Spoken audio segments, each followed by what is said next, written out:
The Vikings believed dying in battle was not a tragedy, but a career milestone.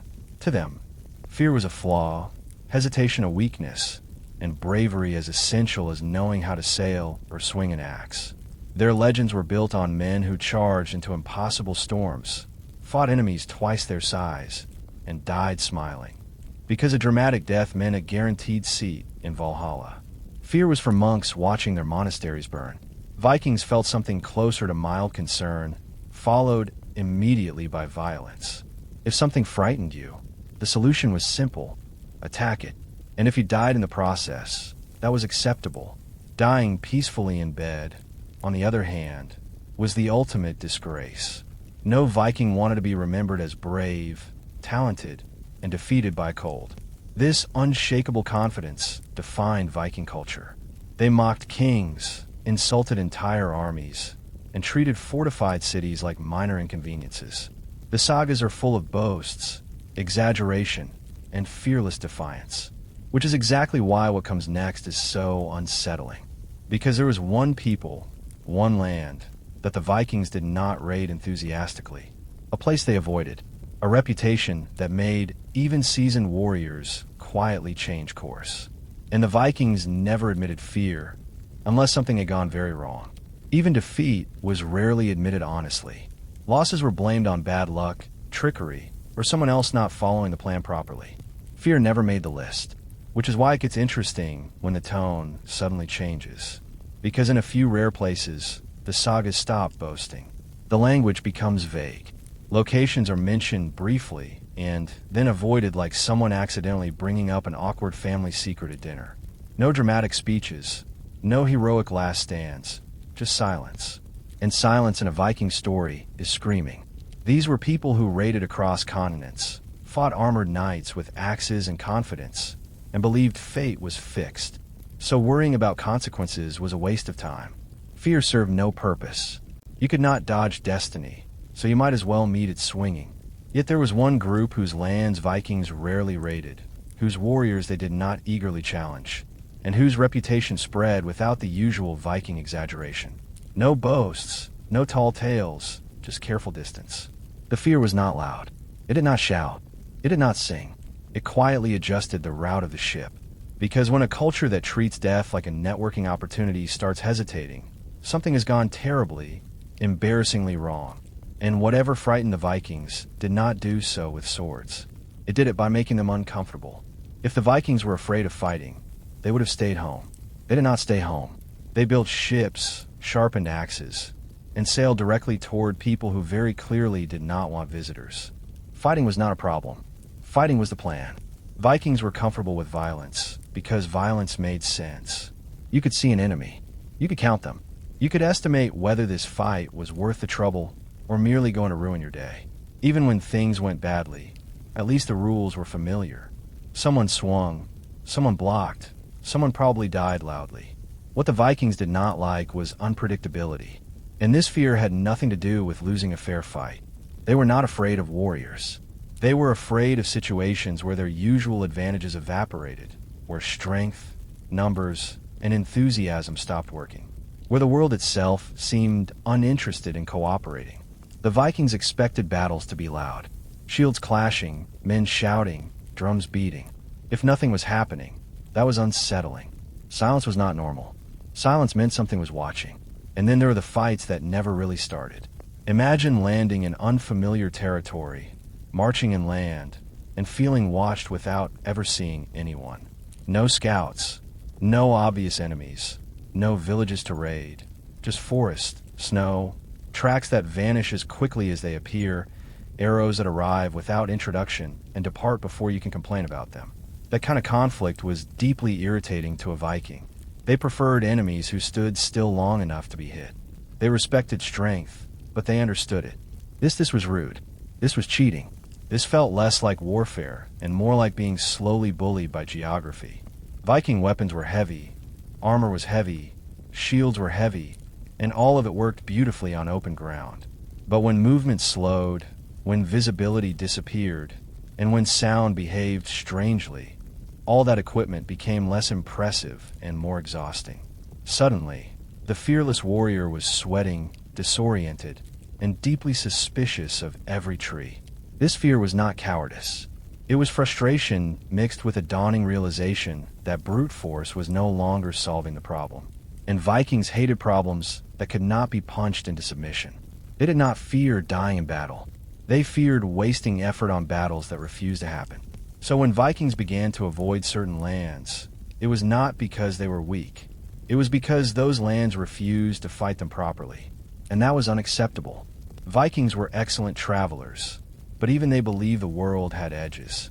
Not literal cliffs where ships fell into nothingness, although that would have been on brand, but psychological edges, places where maps became vague, directions turned into guesses, and confidence quietly packed its bags and left. Beyond those edges lived the Sami. From a Viking perspective, the Sami were not merely far away.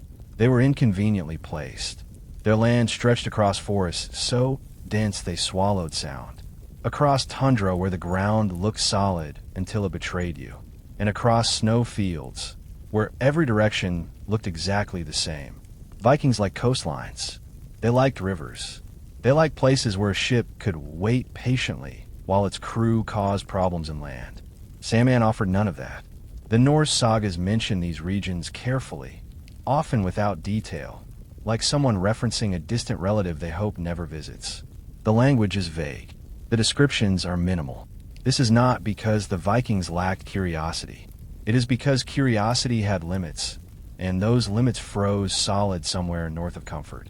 The Sami did not live in towns that could be surrounded or burned. They did not farm fields that could be stolen. They did not build fortifications that could be admired before being destroyed. They moved constantly, quietly, with the unsettling confidence of people who knew exactly where they were while everyone else did not. To a Viking, this was infuriating. Raiding depended on targets, fixed targets, preferably with storage buildings, livestock, and a general sense of panic. The Sami had none of this.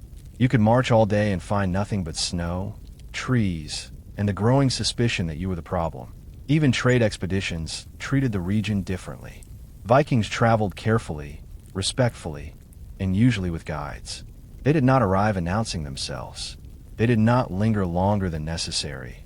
And they absolutely did not wander off alone, which for a Viking was already a sign something was deeply wrong. The Sami seemed to exist outside normal rules. They survived where Vikings struggled. They navigated terrain without landmarks. They appeared and disappeared without explanation. It was as if the land recognized them and actively rejected everyone else. And that is what truly unsettled the Norse. They were not afraid of people living beyond the map. They were afraid of people who made the map meaningless. Because once the map stops working, strength means very little. And Vikings knew it. Vikings liked enemies they could blame. A rival clan, a stubborn king, a monk who looked at them wrong. What they did not like was an enemy that could not be stabbed, shouted at, or dramatically defeated in single combat. Sami territory had that problem. The land itself seemed to resent visitors.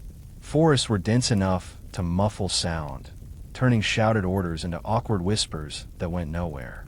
Snow absorbed noise like a conspiracy. You could be marching with a group of heavily armed warriors and still feel uncomfortably alone, which is not the emotional state you want before a fight. Then there was the cold. Vikings respected cold. They lived with it. But this was a different category entirely. This was cold that punished mistakes instantly. Step wrong, and your foot sank into snow deeper than expected. Move too fast, and you sweated, which then froze, which then became a personal betrayal by your own clothing. Viking armor, usually a symbol of strength, became a liability. Heavy gear slowed movement. Shields bumped into trees. Spears caught branches. Axes were suddenly less useful when every swing required space you did not have. The forest did not care how brave you were. It cared whether you fit between the trees. Navigation was worse. Landmarks vanished under snow. Tracks disappeared overnight. Even the sky refused to cooperate, remaining a flat, featureless gray that made direction feel like a suggestion rather than a rule. Vikings prided themselves on navigation at sea, but land navigation in this environment felt like being laughed at quietly by nature. Meanwhile, the Sami moved through this landscape as if it were indoors. They knew which snow would hold weight and which would swallow you. They knew how sound traveled, how wind shifted, how animals moved. To Vikings, this looked suspiciously like magic. To the land, it looked like competence. And that imbalance mattered. A Viking raid depended on momentum, speed, shock, fear. All of that evaporated the moment the environment refused to cooperate. Marching inland became slow. Camps became vulnerable. Fires became visible beacons in a world that otherwise concealed everything. Worst of all, the land never announced danger. There were no warning signs, no dramatic buildup, just the creeping realization that you were tired, lost, cold, and being observed by someone who was not having any of those problems. The land did not need to fight the Vikings. It simply removed their advantages and waited. And when the environment itself seems to be on the enemy's side, courage starts feeling a lot like poor planning. Vikings expected enemies to behave politely. By that I mean they expected them to stand somewhere visible, preferably yelling, so everyone knew where the violence would begin.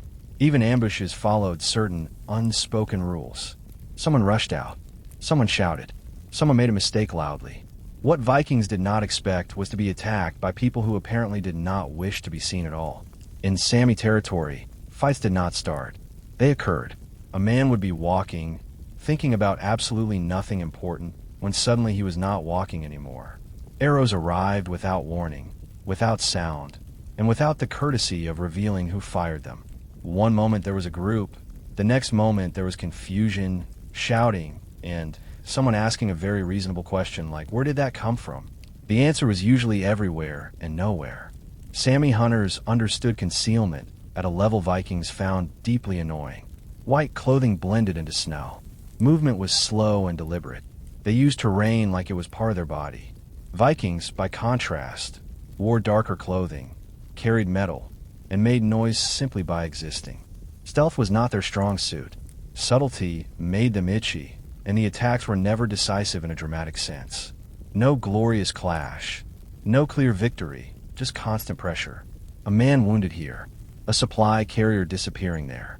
Camps disturbed at night, equipment sabotaged quietly, as if the land itself was misplacing things out of spite. This was not how Viking honor worked. Vikings believed in earning victory through confrontation. You fought, you won, you took spoils, and you left. This was attrition, psychological warfare, the kind of fighting that drained energy, patience, and morale rather than blood alone. Worst of all, there was no clear moment to fight back. Charging into the forest solved nothing. Shouting threats solved nothing. Swinging axes at trees, while emotionally satisfying, did not solve anything either. The Sami did not stand their ground because they did not need to. They chose when to appear and when to disappear. They let the Vikings exhaust themselves, wander, and grow paranoid. Every snapped branch became suspicious. Every shadow looked personal. Eventually, the Vikings did something unthinkable. They stopped advancing, not because they were defeated, but because the enemy refused to be present long enough to defeat. And nothing unsettles a warrior culture faster than a fight that refuses to happen on schedule. To a modern mind, when Vikings accuse someone of using magic, it sounds like poetic exaggeration. Symbolism, metaphor, a dramatic way of saying this went badly. But to the Vikings, magic was not a figure of speech. It was a perfectly reasonable explanation for things that refused to behave properly. And the Sami, unfortunately for Viking peace of mind, did a lot of things that refused to behave properly. Norse sources repeatedly describe the Sami as sorcerers, shapeshifters, weather makers, and curse throwers. Snowstorms appeared suddenly. Fog rolled in at exactly the wrong moment. Travelers became disoriented for no obvious reason and walked confidently in the wrong direction for hours. To Vikings, who already believed the world was thick with spirits, this did not feel like coincidence. This felt targeted. Sami shamans used drums, chants, and trance rituals that looked deeply unsettling to outsiders. They entered altered states, spoke to spirits, and claimed knowledge of places no one else could see. Vikings who practiced their own magic through Seta recognized power when they saw it. And recognizing power without understanding it is deeply uncomfortable. Even worse, this magic did not demand attention. It did not come with grand displays or obvious theatrics. It worked quietly, subtly, in ways that could not be challenged with a sword. You cannot stab fog. You cannot duel confusion. You cannot shout your way out of being lost. Weather magic terrified the Vikings most. The storm at sea was understandable. A storm inland, timed perfectly to ruin a march or extinguish a campfire, felt personal. The idea that someone might influence the sky itself was enough to make even confident warriors hesitate. And hesitation spreads. Once one man believes he is cursed, the others notice every misstep. Every stumble becomes suspicious. Every delay becomes ominous. The group starts interpreting bad luck as intentional hostility from unseen forces. This was not cowardice. It was logic according to their worldview. The Sami did not need to kill many Vikings. They only needed the Vikings to believe they could kill them without ever appearing. And belief mattered more than reality. When an enemy can attack your body, you fight. When an enemy can attack your understanding of the world, you withdraw. Because no amount of bravery helps if the universe itself seems to be against you. And from the Viking perspective in Sam Ann's, it absolutely was. If the Vikings had merely believed the Sami was strange, that would have been manageable. Vikings dealt with strange all the time. What made the situation far worse was that their own mythology quietly agreed with them. Because according to Norse tradition, even Odin, the All-Father, god of war, wisdom, poetry, and questionable parenting, did not know everything. And some of what he learned from the North. Norse myths describe Odin traveling in disguise, seeking knowledge from outsiders, shamans, and beings who live beyond the edges of ordinary society. In later interpretations and scholarly readings, these figures strongly resemble Sami shamans, masters of trance, vision, spirit travel, and hidden knowledge. The kind of people who did not sit on thrones or command armies, but still made kings uncomfortable. That detail mattered enormously. Odin was not a god who asked for help lightly. He sacrificed an eye for wisdom. He hung himself from a tree to learn the runes. He was willing to suffer, deceive, and wonder endlessly if it meant gaining knowledge. So, the idea that even he sought wisdom from northern shamans sent a very clear message to Viking listeners. If Odin needed their knowledge, then these people were not ordinary. And Vikings paid attention to what frightened their gods. The Sami practiced forms of spiritual power that Vikings recognized, but did not fully control. Shamanic journeys, spirit animals, divination, weather knowledge. To the Norse, this was dangerously close to cedar, a form of magic already considered powerful, unsettling, and socially risky. Even Odin's practice of it was considered controversial. That alone should tell you how uncomfortable it made people. Vikings respected strength. They respected courage. They even respected clever enemies. But they feared power that could not be measured. The Sami did not rule lands. They did not command armies. They did not build monuments. And yet their influence seeped quietly into Norse cosmology itself, like a footnote that refuses to be ignored. This blurred line between myth and reality was deeply unsettling. It suggested that the Sami were not just another tribe, but a people existing halfway between worlds, human enough to trade with, dangerous enough to avoid, and mysterious enough to inspire gods. And when your god of war treats someone like a teacher rather than a target, you do not charge in yelling. You listen, you hesitate, and very quietly, you steer your ship somewhere else. Because if Odin approached them with caution, maybe you should too. One of the most unsettling things about the Sami from a Viking point of view was not what they did, but what they very deliberately did not do. They did not raid. They did not conquer. They did not arrive by ship, burn villages, take hostages, and then write poetry about it afterward. To Vikings, this was confusing behavior, borderline suspicious. Because in the Viking worldview, land was meant to be taken, defended, and argued over loudly. If someone lived somewhere and did not want more land, that person was either lying or operating on a level you did not understand.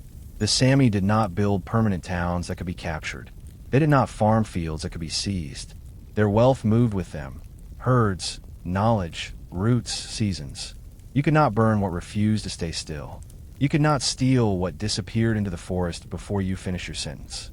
This made them impossible to intimidate. Vikings understood fear as something you imposed. You arrived unexpectedly. You made noise. You demonstrated violence. People panicked. People complied. That was the system. The Sami did not panic. They simply left, and then returned later when the Vikings were gone, confused, cold, and wondering why they had bothered. This lack of interest in conquest deeply unnerved Viking leaders. An enemy who wants your land can be fought. An enemy who does not want anything you have is much harder to negotiate with. There is no leverage, no threat, no prize big enough to justify the effort. The Sami were not impressed by Viking weapons, ships, or reputation. They had survived generations of brutal winters, famine, and isolation without help. A group of loud foreigners with axes did not register as an existential threat. At best, they were a temporary inconvenience. To Vikings, this felt like disrespect, and disrespect is far more irritating than hostility. Worse still, the Sami understood something the Vikings struggled with. Ownership of land is meaningless if the land does not cooperate. You cannot dominate a place that refuses to support you. You cannot rule snow, forests, or migrating animals with laws and borders. The Sami lived with the land. The Vikings tried to impose themselves on it.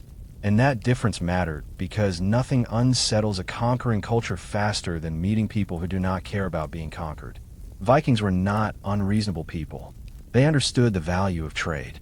In fact, they loved trade almost as much as they loved violence, which is saying something. And when it came to the Sami, trade was not just tolerated. It was carefully encouraged. Furs, hides, antlers, walrus, ivory, and other northern resources flowed south through Sami networks. Vikings wanted those goods badly. They were valuable, portable, and made everyone involved feel very sophisticated. So, trade happened quietly, politely, with significantly fewer axes involved than usual. But here is the important part. Trade expeditions behaved very differently from raids. When Vikings went trading in a Sami territory, they did not swagger. They did not show off. They did not shout their lineage at the top of their lungs. They traveled with guides. They followed rules. They offered gifts. They listened. This was not fear exactly. It was respect wrapped tightly around caution and sealed with self-preservation. Raiding, on the other hand, was rare, extremely rare. And when Vikings did attempt it, the results were consistently disappointing. There were no great victories recorded, no triumphant sagas celebrating crushed Sami camps and heroic plunder.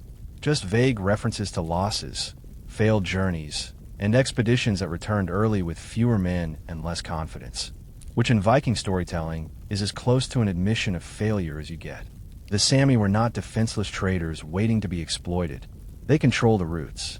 They knew where resources were. They knew which valleys trapped travelers and which rivers disappeared under ice. A trading Viking followed Sami knowledge. A raiding Viking ignored it. Guess which one survived longer? Even more unsettling was the fact that Sami traders did not behave like frightened victims. They negotiated calmly. They set terms. They refused deals that did not suit them. They walked away without concern. Vikings were used to intimidating their way into favorable outcomes. Here, intimidation did nothing. You cannot threaten people who do not depend on fixed property. This imbalance created an unspoken rule. Trade was acceptable. Violence was not worth the effort. And when a culture built on raiding decides something is not worth raiding, that decision comes from hard experience. The Vikings did not fear the Sami as enemies. They feared them as people who made raiding inefficient. And for a Viking, inefficiency was terrifying.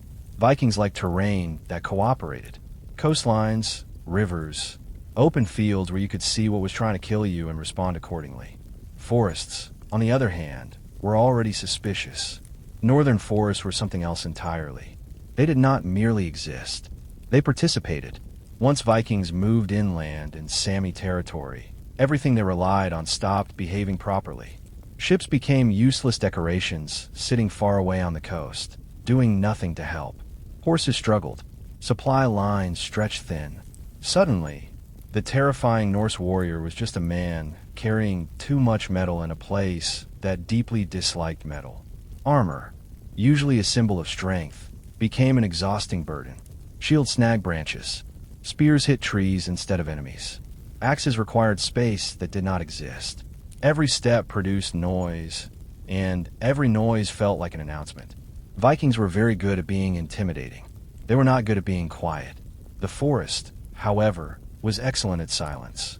Snow absorbed sound so completely that shouting felt pointless.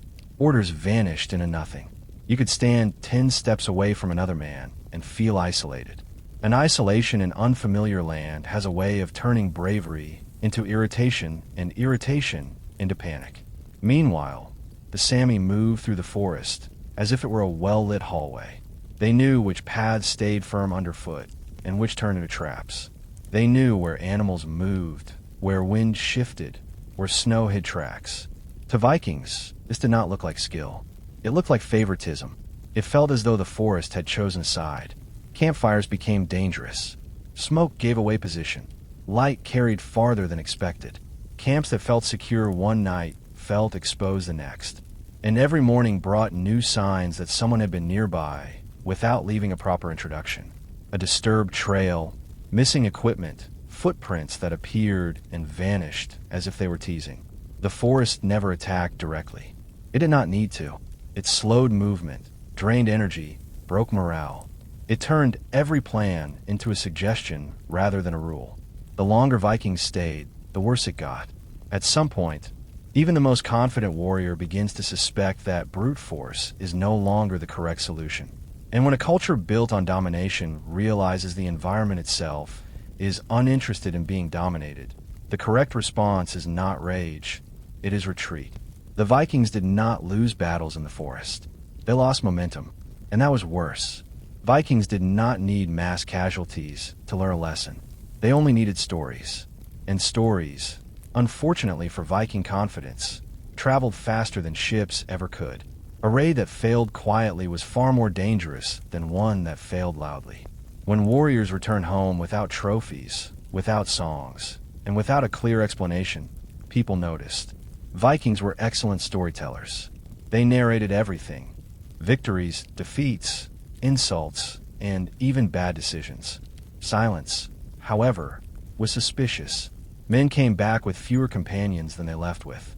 They spoke vaguely about bad land, strange weather, and journeys that did not go well. They avoided details. They changed the subject. And nothing makes a room more uncomfortable than a Viking who refuses to brag. Around fires and in long houses, the stories spread. Not dramatic sagas, but cautious warnings. Do not travel too far inland. Do not go without a guide. Do not camp there. Advice like that was rare in Viking culture. Normally the advice was bring more axes. And then there were the missing men. No heroic deaths. No bodies returned. Just absence.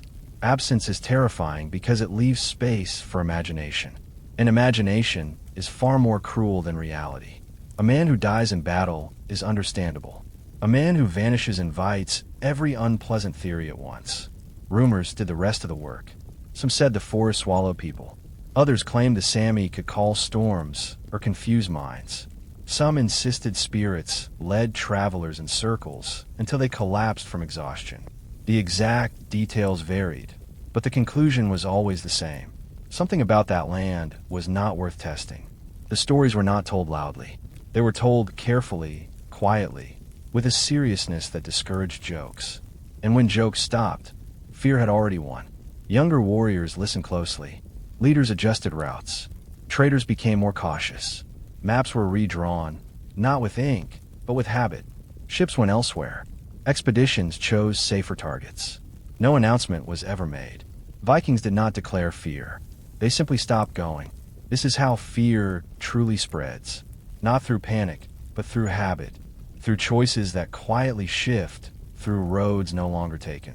Through places that become someone else's problem. The Sami did not need armies to defend their land. They did not need walls or banners. They needed only reputation. And once a reputation settles in a warrior culture, it is nearly impossible to remove because you can defeat an enemy. But defeating a story is much harder. The Vikings never announced their fear. There was no proclamation, no council decree, no dramatic speech declaring, "We shall never go north again."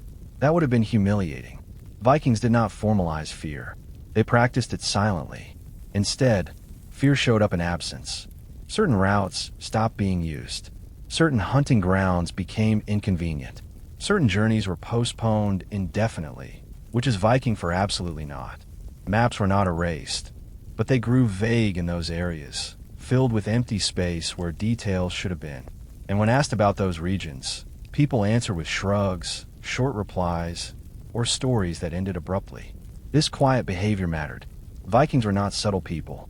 They celebrated victories loudly and mourned losses dramatically. When something scared them, the absence of noise was the signal. Fear did not roar. It whispered, and everyone listened. No one bragged about venturing deep into Sami territory. No one claimed glory there. Young warriors were not encouraged to test themselves in those lands. Instead, elders recommended safer targets, closer coasts, easier prey, and elders in Viking society were not ignored lightly. These were men who had survived long enough to have opinions worth hearing. Even the Saragas reflect this discomfort.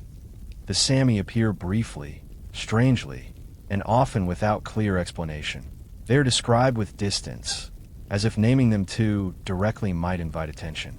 Viking storytelling loved detail, insult, and exaggeration. The restraint here is noticeable. This is not how you write about enemies you feel confident defeating. Fear also shaped etiquette. When Vikings encountered Sami traders or guides, they behaved differently. Less shouting, more listening, more respect. The kind of respect that does not come from equality, but from uncertainty. You treat people carefully when you are not sure how much power they actually have. And so fear settled into routine. Ships sailed elsewhere. Expeditions turned back earlier. Borders remained undefined. No one needed to say anything out loud because the behavior said everything. The North remained quiet, not because it was empty, but because it was avoided. The Sami did not chase the Vikings away. They did not threaten them openly. They did not conquer anything.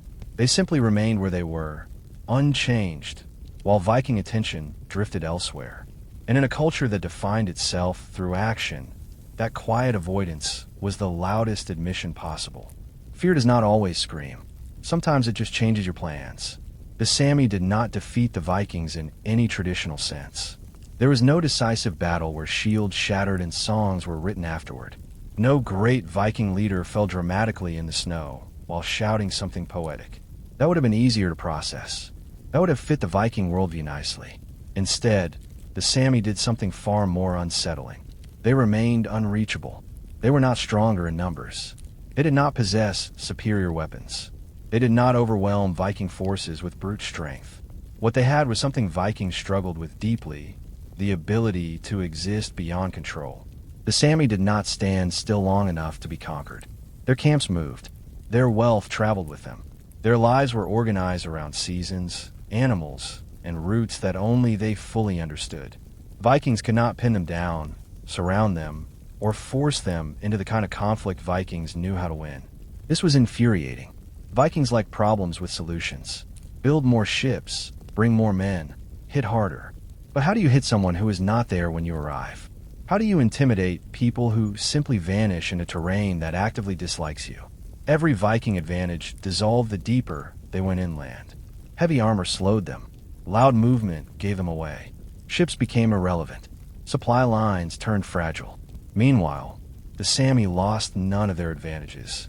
They moved faster, carried less, and relied on knowledge rather than force.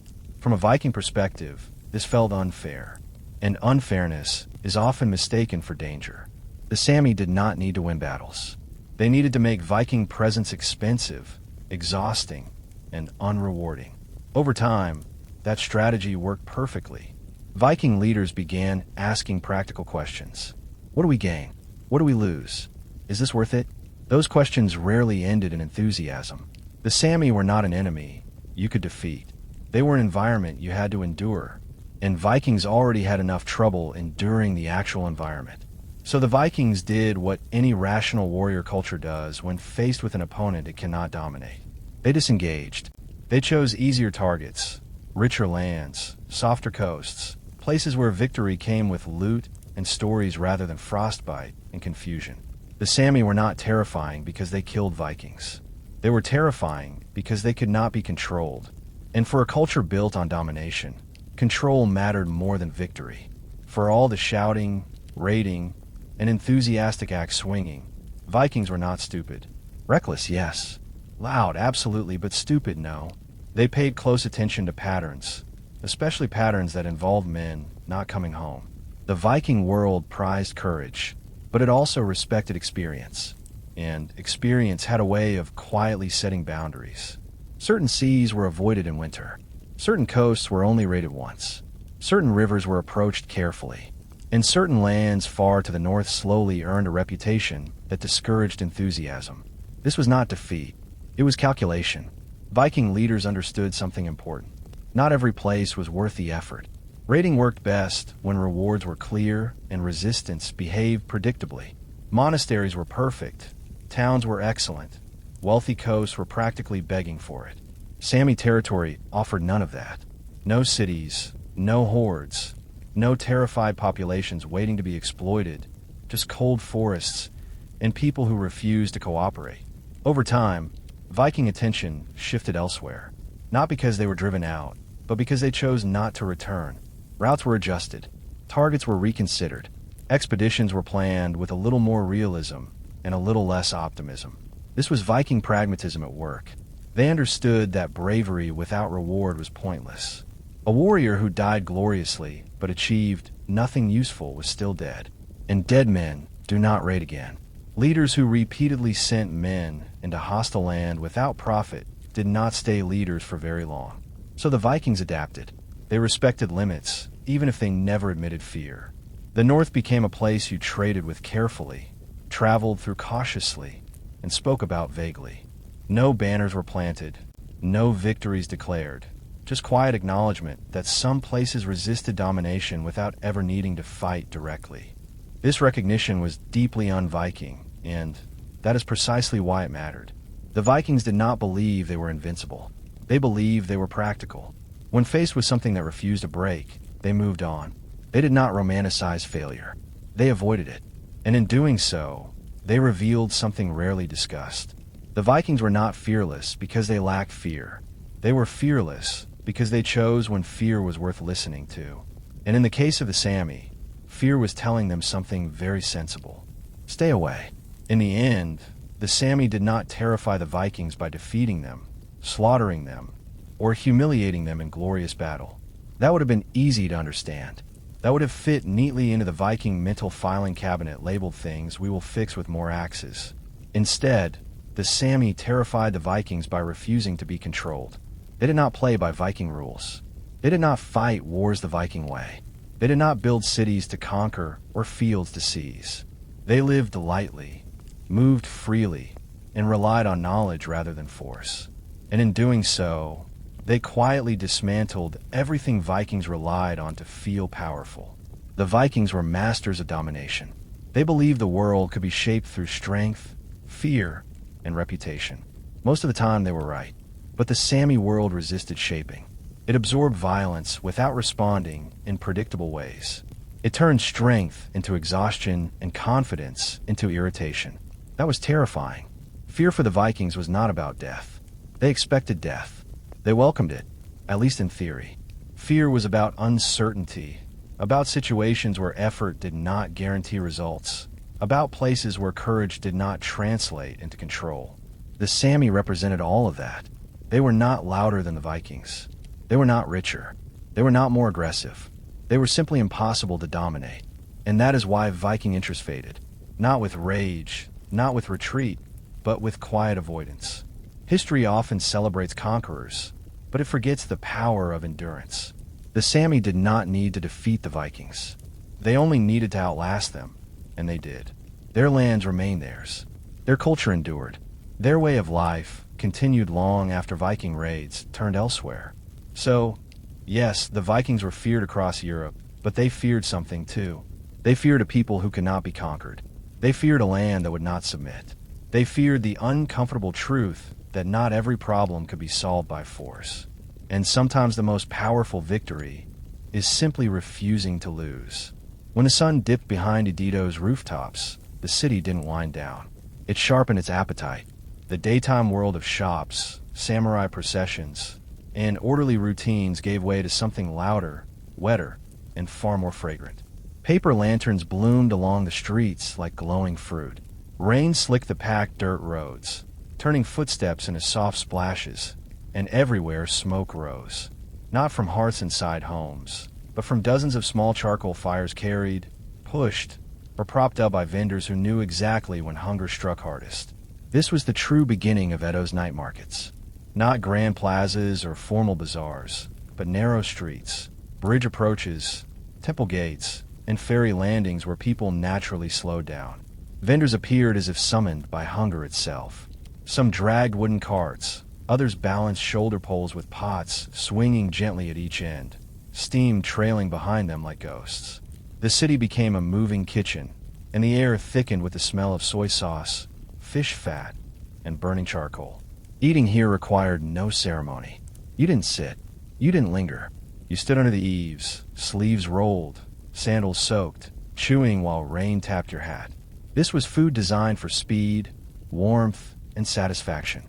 Perfect for laborers finishing a long shift, messengers rushing across the city, travelers arriving after dark, and yes, even samurai who preferred not to be seen enjoying street food, but absolutely did so anyway. Money changed hands quickly.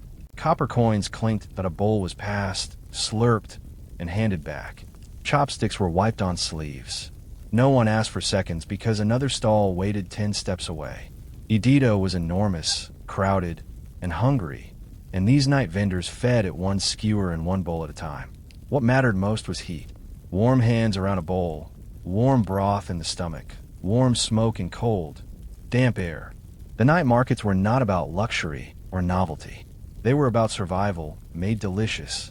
In a city where most people lived in cramped wooden homes with strict fire rules, street food wasn't a guilty pleasure.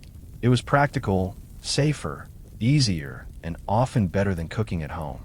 As lanterns swayed and rain continued to fall, Adu's streets transformed into a ribbon of light and smell.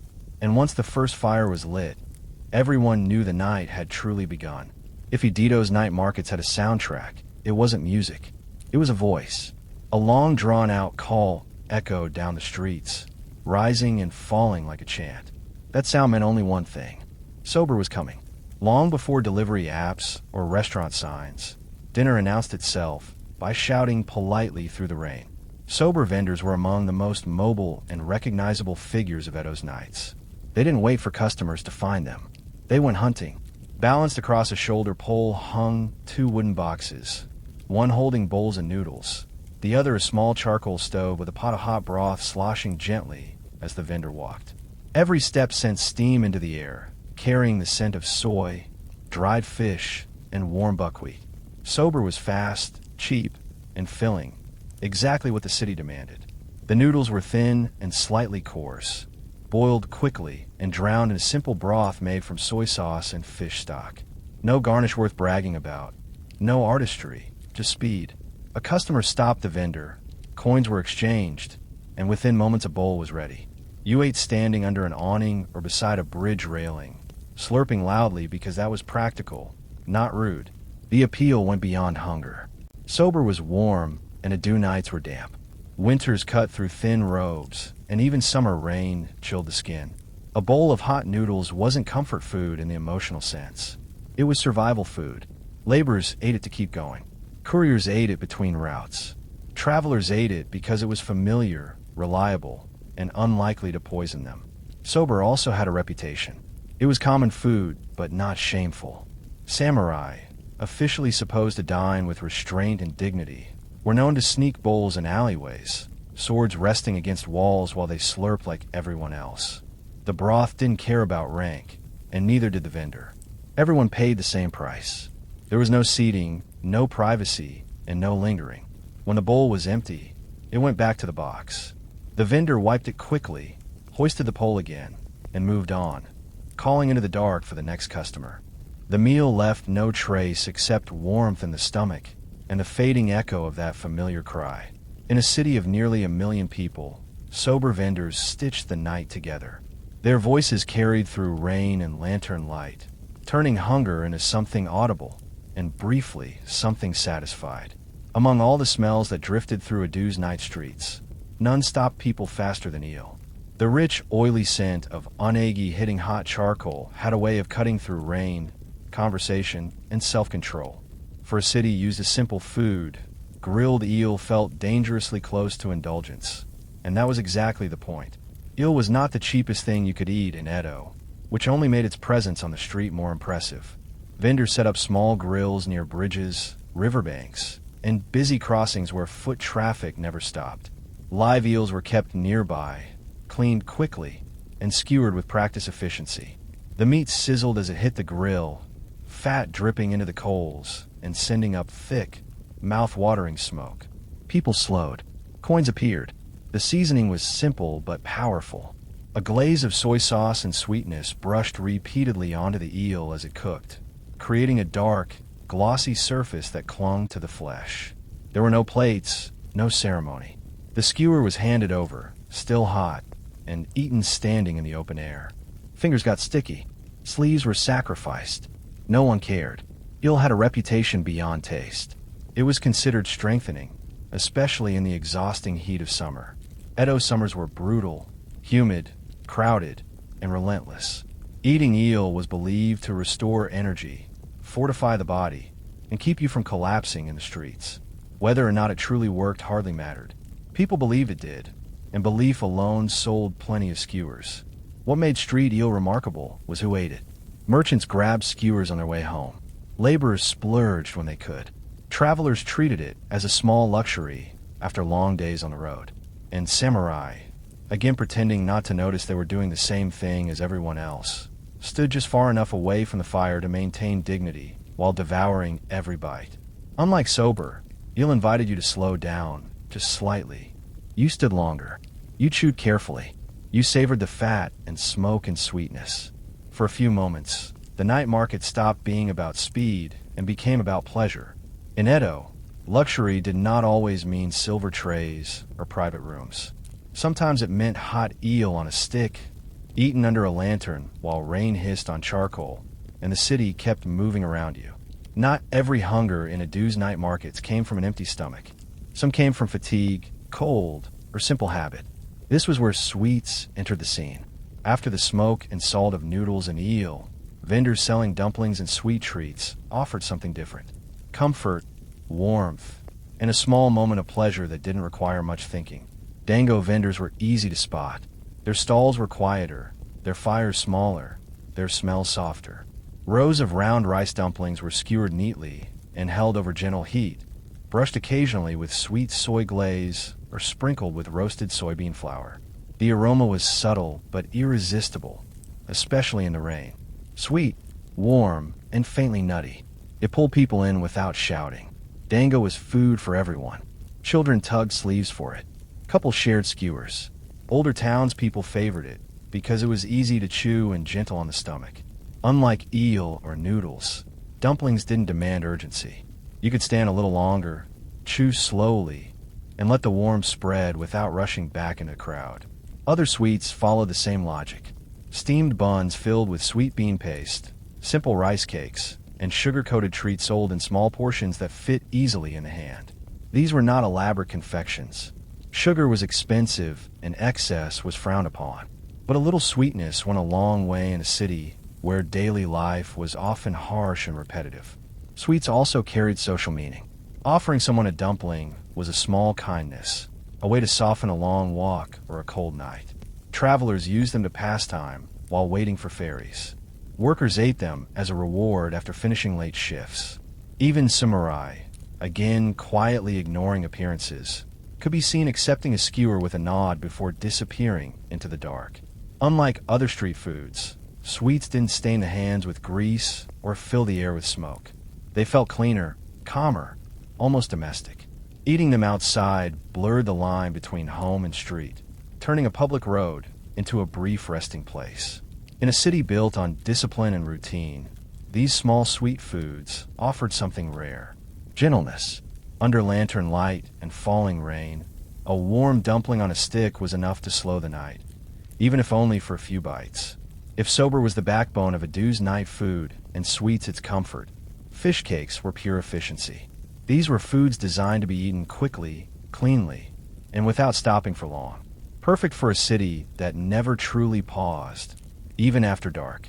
Kamabako and other fish-based snacks appeared everywhere at night.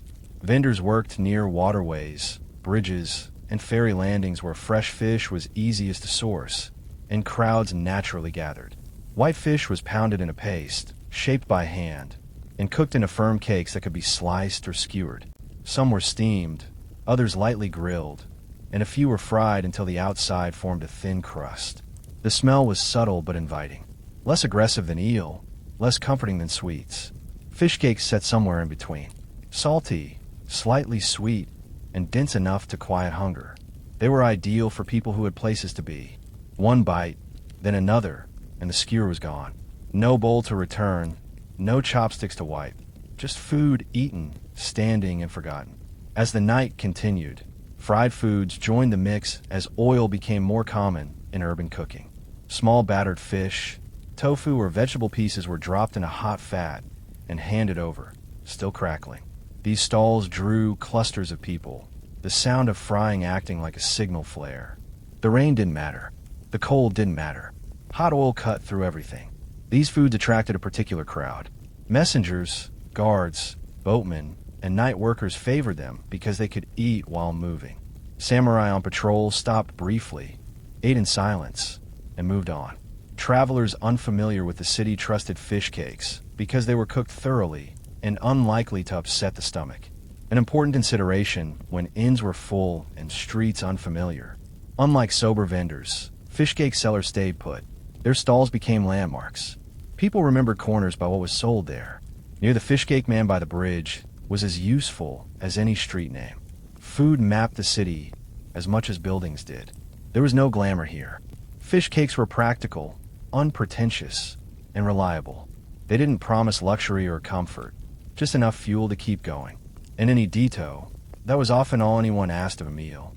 As lanterns flickered and footsteps passed endlessly by, these simple bites kept the night moving, one skewer at a time. Edito's night food was not just about what you ate. It was about how you ate it. There were no tables, no stools, and certainly no privacy. The street itself was the dining room, and everyone shared it whether they liked it or not. Eating meant standing shoulder to shoulder with strangers, rain dripping from eaves, steam rising between faces that would never meet again. This way of eating shaped behavior. You learned to balance a bowl in one hand and chopsticks in the other. You learned to angle your body so passing crowds didn't knock food into the mud. You learned to slurp quickly, chew efficiently, and step aside when finished. Lingering was rude, not because of manners, but because space was precious and hunger waited behind you. Night markets blurred social boundaries in ways daytime Edito rarely allowed. Ranks still existed, of course, but it softened when everyone was equally wet, equally hungry, and equally impatient. A laborer and a samurai might stand beneath the same awning, eating the same soba from identical bowls. No conversation followed. No acknowledgement was required. But the shared moment existed all the same. There was an unspoken etiquette to it all. You didn't stare. You didn't comment on how someone ate. You didn't complain about the rain or the smoke. Everyone understood the conditions and accepted them. Street food demanded tolerance of noise, smells, crowds, and inconvenience. In return, it gave warmth and speed. Vendors became part of this rhythm. They watched hands and mouths more than faces, reading hunger through posture and impatience. A nod meant ready. A glance meant almost finished. When a customer stepped back, another stepped forward without ceremony. The transaction was brief but practiced, refined by repetition. Eating this way also changed the food itself. Portions were modest, flavors bold, textures forgiving. Nothing required cutting or careful handling. Everything assumed movement. The street dictated the menu, not the other way around. For travelers, this could be overwhelming at first. For locals, it was comfortingly familiar. The chaos was predictable. The mess was manageable. The rules were unwritten, but universally understood. In Edo, night food turned public space into something intimate without becoming personal.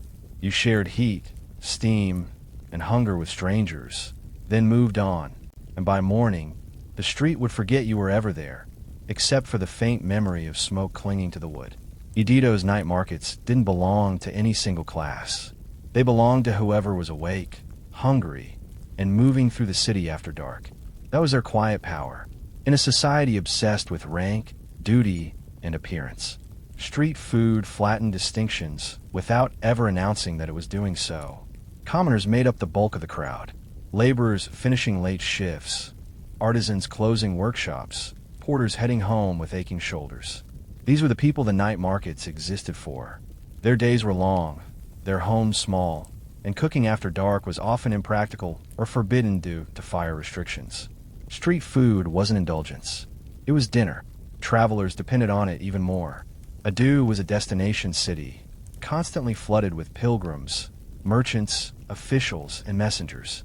Inns filled quickly, and meals were not always guaranteed. A glowing lantern and a steaming pot offered reassurance. You didn't need to know the neighborhood or the customs. Hunger worked the same everywhere. Then there were the samurai. Officially, they were expected to uphold dignity, restraint, and distance from common pleasures. Unofficially, they were human. Many lived on fixed stipends that didn't stretch far in a city as expensive as Edo.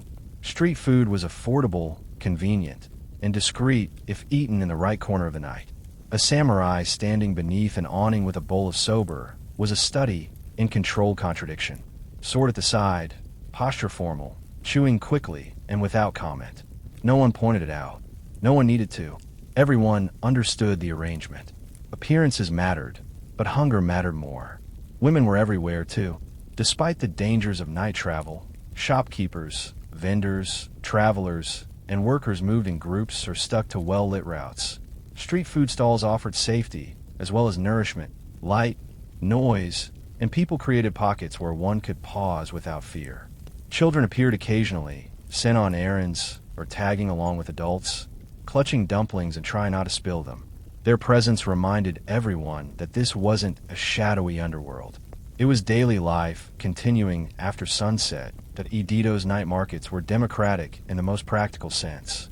You didn't need permission, invitations, or connections. You needed coins and an appetite. For a few minutes at a stall, titles faded, and the only thing that mattered was whether the food was hot. In a city built on rigid order, that small freedom was quietly radical. Edo was a city obsessed with fire and terrified of it. Most buildings were wooden, streets were narrow, and a single spark could erase entire neighborhoods. Laws regulating cooking, lighting, and open flames were strict, especially at night. And yet, every evening, hundreds of charcoal fires flickered across the city. The night markets survived by mastering the art of not being noticed, or at least not being troublesome. Street food vendors learned to work within the rules without challenging them. Fires were kept small and controlled. Charcoal was favored over open flame because it smoked less and burned more predictably. Stalls were positioned near water, bridges, or wide crossings where officials were less nervous, and escape routes were easier if trouble appeared. Everything about the setup was designed for speed, including disappearance. Rain was both enemy and ally. It soaked clothes, dampened spirits, and turned streets into mud. But it also reduced fire risk. On wet nights, vendors appeared in greater numbers. Knowing inspectors were less aggressive and customers more desperate for something hot. Lanterns glowed brighter in the rain, reflected in puddles like scattered stars. Officials did patrol, of course, but enforcement was inconsistent. As long as vendors didn't block traffic, cause fights, or spark fires, they were often tolerated. After all, officials ate, too. Many knew exactly which stall to visit once their rounds were finished. Vendors adapted their menus to these realities. Foods that cooked quickly and cleanly survived. Anything requiring large flames, long preparation, or lingering smoke was avoided. This wasn't culinary tradition shaping food. It was bureaucracy. Stalls themselves were minimalist. No excess wood, no heavy structures. Everything could be packed up in moments.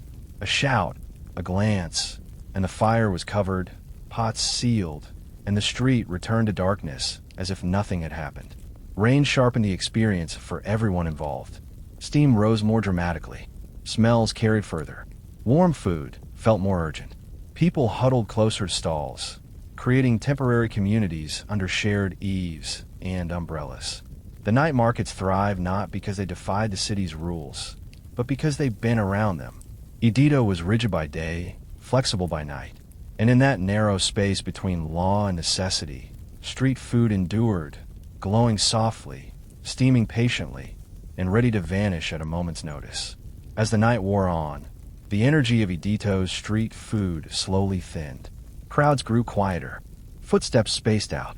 The calls of vendors stretched farther between echoes.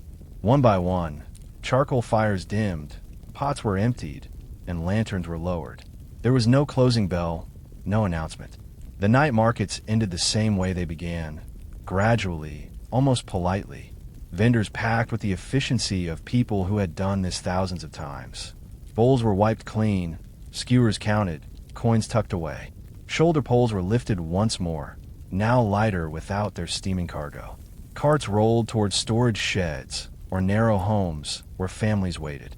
By the time dawn approached, only faint scorch marks and the smell of damp charcoal hinted at what had been there hours earlier. For the city, this disappearance was essential. Streets had to return to their daytime roles. Orderly, passable, and unmarked. Edito tolerated night food because it left no scars. It fed the city without claiming it. For those who ate, the meals lingered longer than the stalls. A bowl of soba taken under a bridge, a skewer of eel eaten in the rain, a dumpling shared while waiting for a ferry. These moments stitched themselves into memory. They were ordinary, repeatable, and deeply personal. Everyone had their favorite corner, their trusted vendor, their preferred time of night. The night markets shaped Edito's relationship with food in quiet ways. They normalized eating outside the home. They encouraged speed, simplicity, and bold flavor. They taught the city to value warmth over refinement, function over display. Even as restaurants grew more formal and cuisine more elaborate, the logic of street food remained underneath it all. Most importantly, the night markets belonged to no one and everyone at once. They weren't institutions, guilds, or traditions preserved in writing. They existed because people were hungry, space was limited, and fire was both feared and needed. When those conditions remained, so did the markets. By morning, Edo would look unchanged, busy, disciplined, and restrained. But beneath that surface lived the memory of steam, smoke, and shared hunger. And when night fell again, lanterns would rise, fires would glow, and the city would once more eat standing in the rain. A house in Roman Londinium did not welcome you with peace and quiet. The moment you crossed the threshold, the city came with you. Sound slipped through thin walls. Smoke clung to the ceiling. Somewhere nearby, someone was shouting, hammering, or arguing about money. This was not a countryside villa with colonnades and fountains. This was Rome, compressed, damp, and stubbornly alive in rainy Britain. Most Londinium houses were narrow and practical, shaped more by available space than comfort. Streets were crowded, land was valuable, and buildings rose close together. Many homes were long rectangles opening directly onto the street. The front room often doubled as a shop or workspace, meaning privacy vanished the instant the door opened. If you lived here, your home was also part of the city's machinery. Light was scarce. Windows were small and often shuttered to keep out cold air and thieves. Instead, rooms relied on oil lamps, their soft yellow glow barely pushing back the gloom. These lamps burned olive oil shipped from far away, making light itself an imported luxury. The result was a constant haze. Soot blackened ceilings. Walls absorbed smoke. Your lungs noticed. The floors told a different story. Even in modest homes, Roman taste insisted on order and identity. Simple mosaic floors or tiled surfaces marked living spaces, separating civilized Roman life from the mud and rain outside. Shoes came off when possible. Dirt was swept away daily. This was Britain, but it would behave like Rome whether it liked it or not. Furniture was minimal. A few stools, a low table, storage chests pushed against the walls. Space mattered more than comfort. Rooms changed purpose throughout the day. Sleeping at night, working by day, eating whenever food was available. Privacy was a concept you learned to live without. Smell was unavoidable. Cooking fires burned indoors. Oil lamps smoked. Nearby latrines and drains did not respect property lines. Add wet wool, damp wood, and the breath of too many people in too little space. And a Londinium house announced itself before you ever saw it. And yet, To its occupants, this was unmistakably Roman. The layout followed familiar rules. The decor copied Mediterranean styles. The daily routines, lighting lamps, sweeping floors, sharing space, reinforced identity. Outside, rain fell and barbarians waited beyond the frontier. Inside, Rome endured, smoky and cramped, but defiantly at home. If light was scarce in a Londinium house, color was not. Roman interiors relied on painted walls to transform cramped, dim spaces into something that felt deliberate, cultured, and Roman. Even far from Italy, even under constant cloud cover, people wanted their homes to look like they belonged to an empire that valued beauty as much as power. Walls were usually plastered and painted rather than left bare. Reds, yellows, whites, and deep earth tones dominated, arranged in panels meant to imitate stone blocks or marble slabs. This was visual illusion at work. Real marble was rare and expensive in Britain, but paint could pretend. A narrow room could feel grand if the walls suggested columns and polished stone, even if the reality was damp wood and brick beneath. These paintings were not purely decorative. They announced status. A well-painted wall told visitors that the homeowner had money, connections, or at least good taste. Even modest households invested in some decoration, often focusing on the most visible rooms. Back areas stayed plain. Front spaces performed. The British climate, however, was unforgiving.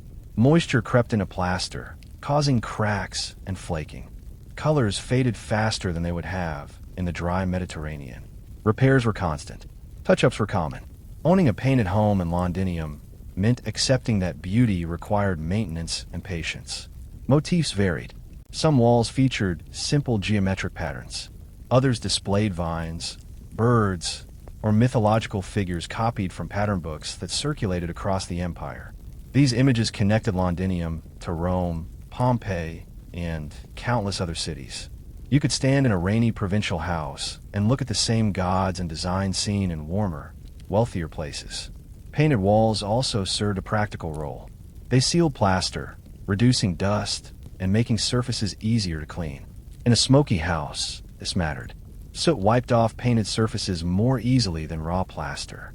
Beauty and hygiene quietly worked together. At night, oil lamps brought these colors to life. Shadows flickered across painted panels, making flat designs seem to move. Rooms felt warmer, richer, more alive than daylight ever allowed. The illusion worked best after sunset. These walls did not hide the hardships of Londinium life, but they softened them. They reminded occupants that they were part of something vast and sophisticated. Outside, Britain was wet and cold. Inside, the wall said Rome had arrived and intended to stay. If the walls of a Londinium house declared Roman identity to the eye, the floors did so to the feet. Stepping inside, the change was immediate. Outside lay mud, puddles, and churned earth. Inside, order began at ground level. Mosaic floors were not everywhere, but they were common enough to matter. Wealthy homes featured intricate designs made from thousands of small stones, carefully arranged into patterns, borders, and images. More modest houses used simpler tile floors, still clean, flat, and deliberate. Either way, the message was clear. This space was Roman, and dirt was not welcome. Mosaics served practical purposes as much as decorative ones. They were durable, resistant to moisture, and easy to sweep. In a city where rain tracked in daily, and smoke settled constantly, that mattered more than elegance. A mosaic could survive decades of boots, spilled food, and ash without complaint. Wooden floors, by contrast, rotted and warped. Stone endured. The designs themselves varied widely. Some showed geometric patterns, repeating shapes that created rhythm and balance. Others depicted animals, plants, or mythological scenes. These images were not chosen at random. They reflected taste, education, and aspiration. A homeowner might never visit Italy, but their floor could still display Mediterranean dolphins or gods they only knew through stories. Walking across these floors was a sensory experience. Bare feet in summer felt cool against stone. Sandaled steps echoed softly. Even in small, crowded houses, the floor created a sense of order and control beneath the chaos of daily life. Mosaics also guided movement. Borders marked transitions between spaces, cooking areas, sleeping zones, reception rooms.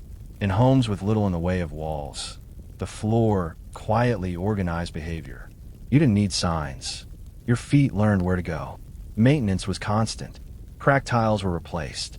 Loose stones were reset.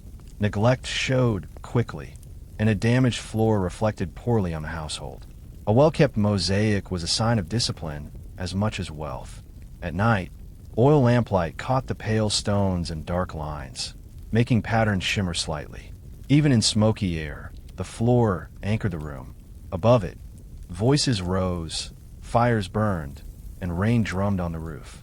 Beneath it, Roman order remained solid, patient, and unmoved by Britain's weather.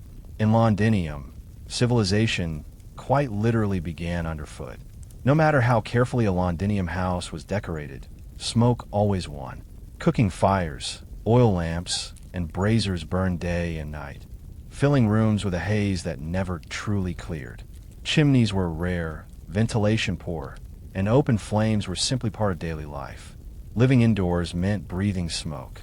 Cooking usually happened in a small hearth or brazier, sometimes in the same room where people slept and worked. Meals were prepared over charcoal or wood, both of which produced thick fumes. Windows helped when opened, but Britain's cold and rain made that uncomfortable for much of the year. More often, smoke rose slowly and settled along ceilings, staining plaster and darkening beams. Oil lamps added to the problem. They provided essential light, but burned constantly, especially during winter's long nights. Olive oil smoke was less harsh than wood smoke, but it lingered. Wicks needed trimming. Spilled oil left permanent stains. Every surface absorbed traces of combustion. The result was a smell you never quite escaped. Clothing carried it. Hair held it. Even clean homes smelled faintly of soot. Visitors noticed immediately, but residents stopped caring. Smoke became background like rain nor unpleasant, but unavoidable. Fire was both friend and threat. It cooked food, provided warmth, and made life indoors possible. It also terrified the city. Londinium, like other Roman towns, burned easily. Entire blocks could vanish in hours. For this reason, fire regulations existed, and households were expected to manage flames carefully. Braziers were small, fires were watched constantly. Nighttime caution was drilled into habit. This fear shaped daily routines. Fires were extinguished before sleep whenever possible. Coals were banked carefully. Water was kept nearby. The sound of a neighbor's alarm could send everyone scrambling into the street. Despite the risk, warmth mattered. Britain was colder than Rome, and houses were poorly insulated. Without fire, rooms became damp and miserable. Smoke was the price paid for survival. Children grew up used to it. Eyes adjusted. Lungs adapted. Coughing was common, but rarely questioned. Comfort was measured not by cleanliness of air, but by whether the fire stayed lit and the room stayed warm. In a Roman Londinium house, smoke was the invisible occupant, always present, rarely acknowledged, and absolutely essential. When daylight faded in Londinium, the house did not grow quiet. It grew smaller.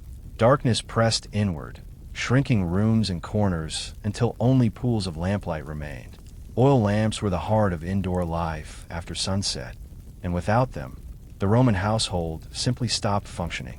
These lamps were usually made of clay or bronze, small enough to fit in the palm of a hand. A shallow bowl held olive oil, while a wick protruded from a narrow spout. Once lit, the flame was steady but weak. One lamp illuminated only a small area, which meant most rooms relied on several, placed carefully to stretch light as far as possible. Olive oil did not come cheaply in Britain. It was imported, transported over long distances, and valued accordingly. As a result, light was used deliberately. Lamps were lit where people gathered, not where no one sat. Empty corners stayed dark. Hallways remained shadowy. You learned the layout of your home by memory, as much as sight. Lamplight changed behavior. People gathered close together in the evenings, not for intimacy, but practicality. Tasks requiring precision were done near the flame. Conversations happened in tight circles. Children played close to adults, and stories filled the dark spaces the light could not reach. Maintenance was constant. Wicks burned unevenly and needed trimming. Too long, and they smoked badly. Too short, and the flame flickered out. Oil had to be topped up carefully to avoid spills that soaked into floors and attracted dirt. A knocked-over lamp was dangerous. Fire and oil together could end a household in minutes. The quality of light mattered as well. Oil lamps produced a warm yellow glow that softened harsh interiors. Painted walls looked richer at night. Mosaics shimmered faintly. Shadows danced across ceilings, giving still rooms a sense of movement. The illusion of comfort improved after dark, even as air grew thicker with smoke. Night routines adapted around light. Work slowed. Eating happened earlier. Sleep came sooner in winter when oil ran low. The household rose and rested according to flame as much as sun. In Londinium, light was not abundant or casual. It was controlled, rationed, and respected. When lamps were finally extinguished and darkness returned, the house did not feel empty. It felt paused, waiting for morning and the gray British daylight to take over once again. No matter how carefully a Londinium house was decorated, one fact could not be hidden. There was no private bathroom. Roman hygiene was communal, practical, and unapologetically public, even when it happened close to home. Most houses did not contain toilets at all. Instead, residents relied on shared latrines located down the street, beneath apartment blocks, or near public buildings. These were stone or wooden benches with openings carved along the top, positioned above flowing water or drainage channels. There were no partitions. Privacy was not expected. You sat beside whoever arrived at the same time and carried on as normal. For those living in larger houses or apartments, waste might drain into a cesspit or sewer channel connected to the street. This was convenient, but far from pleasant. Smells traveled easily. Blockages were common. Maintenance was a constant concern, and neglect quickly affected the entire building, not just one household. Water, when available, helped flush waste away, but Londinium systems were less reliable than those of older Mediterranean cities. Heavy rain overwhelmed drains. Dry periods slowed flow. The result was inconsistency, sometimes efficient, sometimes foul. Cleaning practices reflected these limits. Water was used sparingly indoors. Full bathing happened at public bathhouse, not at home. Inside the house, washing meant basins, cloths, and cold water. Waste was removed, not hidden. Hygiene focused on management rather than elimination. Toilet paper did not exist. Instead, a shared sponge on a stick was rinsed between uses, a detail best not examined too closely. This was standard practice across the Roman world, and accepted without comment. Discomfort came not from the method itself, but from cold stone seats and damp air. Smell was unavoidable. Latrines were noisy, drafty, and rarely pleasant. Houses near them paid the price. Yet proximity also meant convenience. And in crowded Londinium, convenience mattered more than comfort. Despite modern assumptions, Roman sanitation was advanced for its time. Waste was directed away from living spaces. Water flowed through drains and public systems existed at all. But by modern standards, life was intimate, shared, and fragrant in ways that cannot be romanticized. In Londinium, civilization extended to waste management, but it did so collectively. Cleanliness was a shared responsibility, and privacy was a luxury few expected, let alone demanded. If smoke was the invisible presence inside a Londinium house, noise was the constant companion. Silence was rare. Walls were thin, floors carried sound, and houses pressed tightly against one another. Living indoors meant living with everyone else's life, whether you wanted to or not, or sound arrived from all directions. From the street came carts rattling over stone, vendors shouting, boots splashing through puddles, and the endless hum of conversation. Workshops attached to houses added hammering, sawing, and grinding to the mix. Even after dark, Londinium did not fully sleep. Someone was always awake, working, arguing, or returning home late.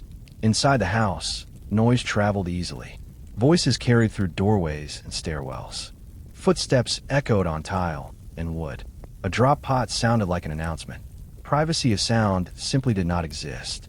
Families learned to speak over one another, to ignore what could not be changed, and to sleep through disturbances that would drive modern ears mad. Neighbors were part of daily life, whether you knew them or not. You heard their children cry, their meals being cooked, their arguments rising and falling through the walls. In apartments above shops, you smelled and heard business happening below from dawn to dusk. The boundary between households was thin, flexible, and frequently crossed by sound. This closeness shaped behavior. People rose early because others did. Sleep schedules aligned by necessity.